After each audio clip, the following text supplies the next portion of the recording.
povo de Deus, queridos agentes, casais da Pastoral Familiar. Hoje voltamos a refletir, sobre o diretório da Pastoral. E é o capítulo 4, as características do matrimônio e o matrimônio como sacramento. Anteriormente nós fizemos um vídeo falando sobre as finalidades e o conceito do matrimônio. Hoje a gente se aprofunda um pouquinho mais dentro da questão do direito natural do matrimônio e também daquilo que coloca, como obrigação através do direito canônico, passando também pelo direito civil, dando uma pincelada, para a gente perceber que o matrimônio, até no ordenamento jurídico, ele tem as mesmas características a qual a igreja, através de Jesus Cristo, através da implementação do sacramento, eleva no estado de graça. Então, no direito canônico 1056, está escrito dessa forma: o que é o matrimônio?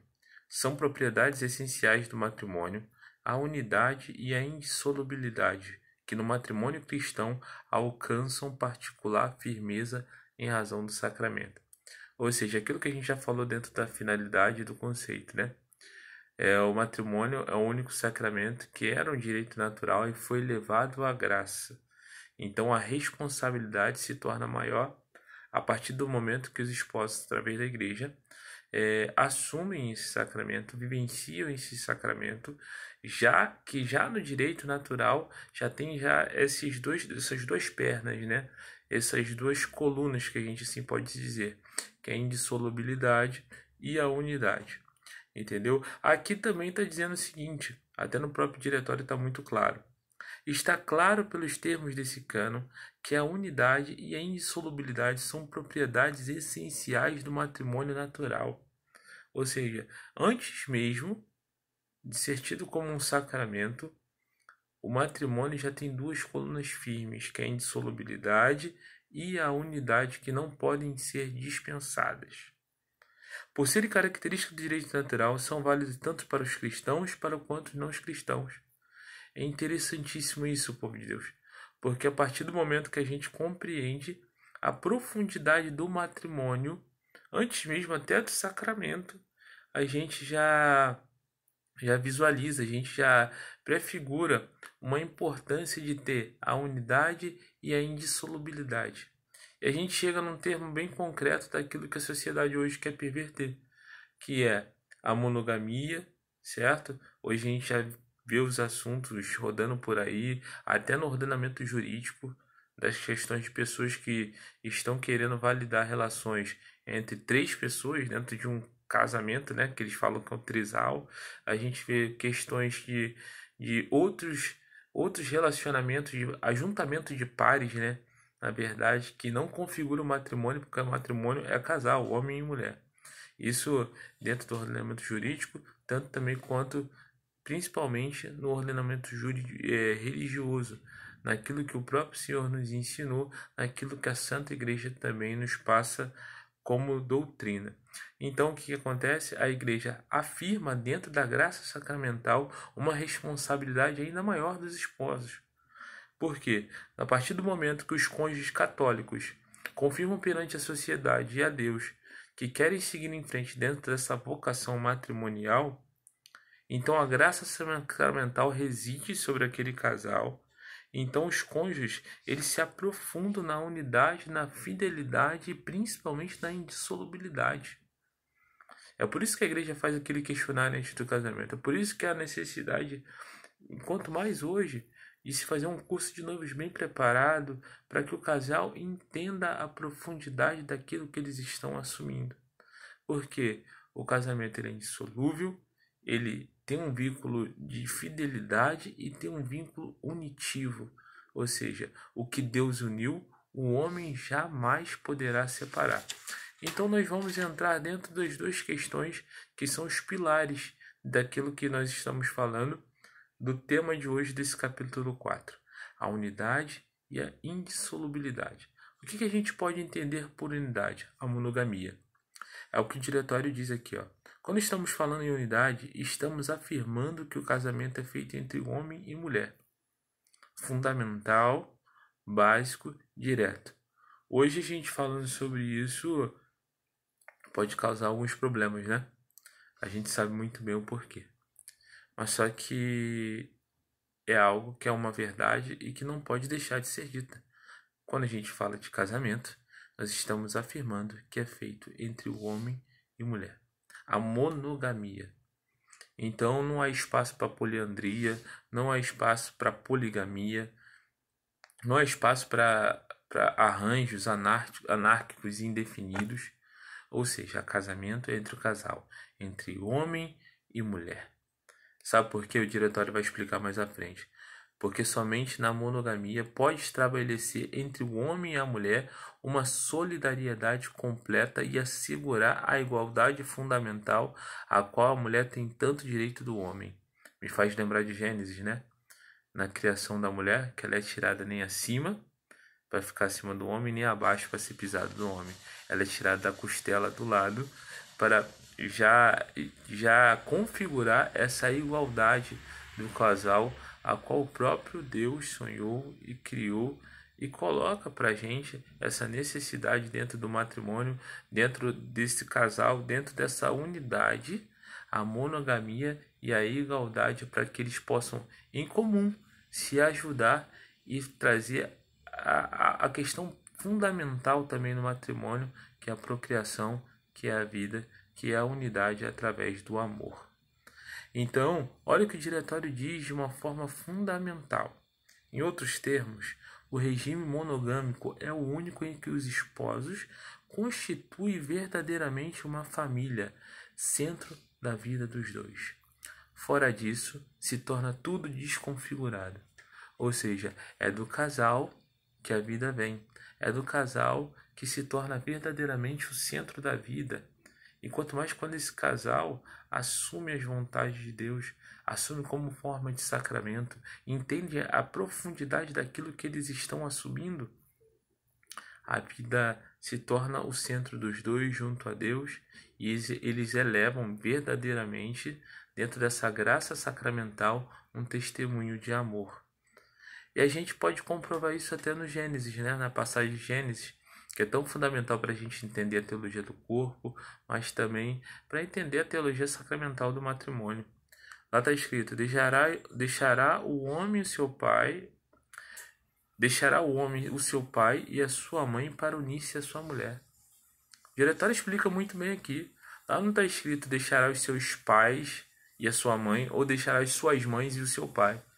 Deixa bem claro a fidelidade, a insolubilidade, a unidade do casal. Deixará o seu pai e sua mãe e se unirá à sua mulher, não às suas mulheres. Entende?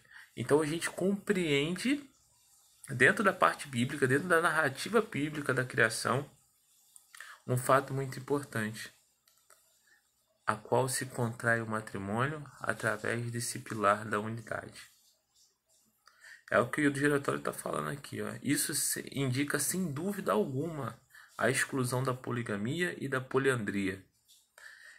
Mais ainda, quando o mesmo texto acrescenta as palavras: os dois formarão uma só carne. Os dois formarão uma só carne. Olha a unidade, como é que ela é bonita, perfeita, bela, sonhada por Deus. Então a gente começa a compreender que não há outros arranjos a qual a sociedade quer impor dentro do matrimônio. E eu falo até do matrimônio como direito natural, estou nem falando do sacramento. Mas só que hoje as coisas estão tão pervertidas, tão invertidas, que até dentro da graça sacramental a sociedade quer impor alguma coisa.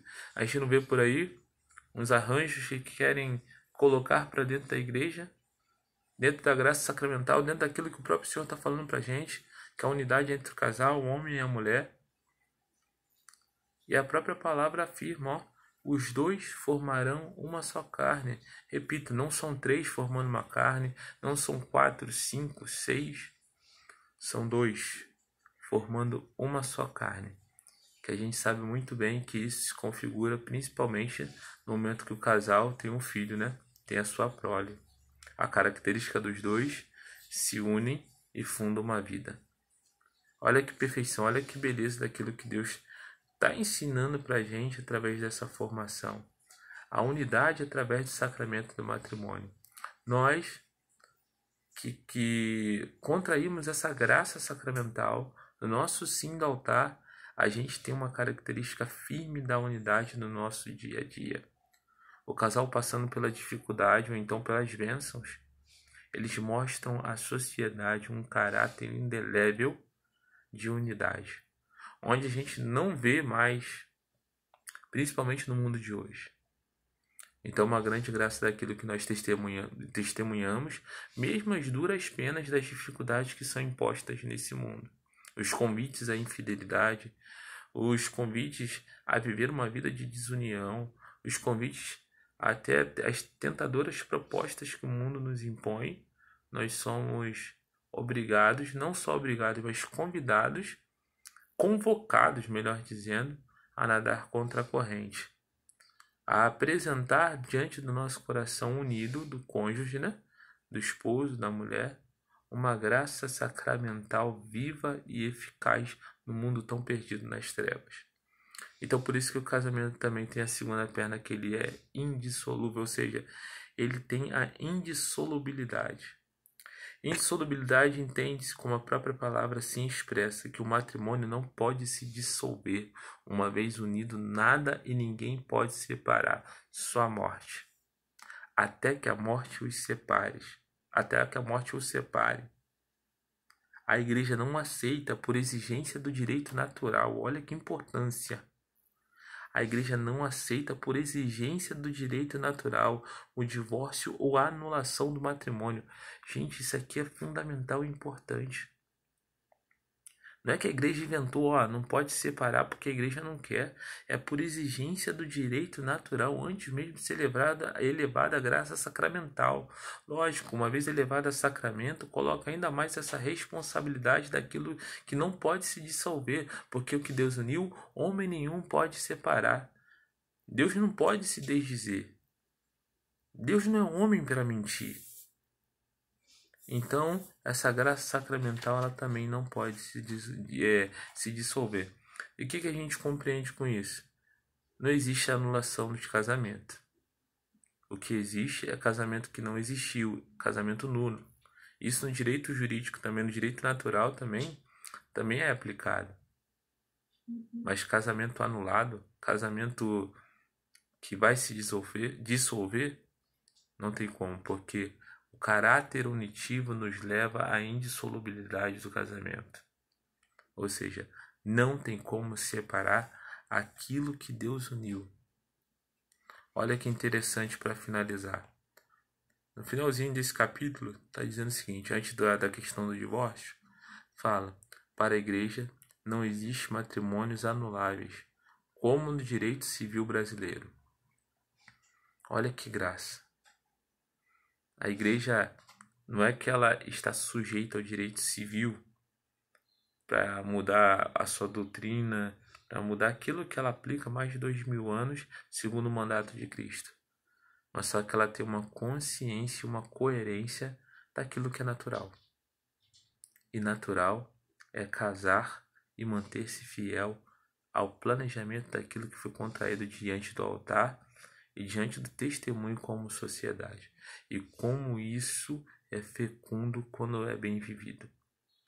E nós, agentes da pastoral, nós temos uma missão, né? Ajudar essas pessoas que estão caminhando para a vocação do matrimônio a primeiramente entender a profundidade daquilo que elas estão assumindo. E uma vez assumido, eles são ponto de luz no mundo em trevas.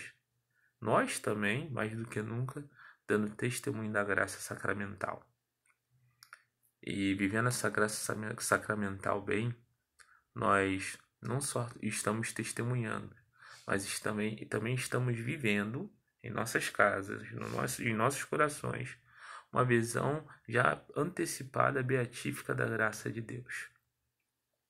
Lógico que a gente sabe que o pecado ele interfere, nos cega, mas só que a graça sacramental, quando bem vivida, ela dissipa as trevas que nos envolvem.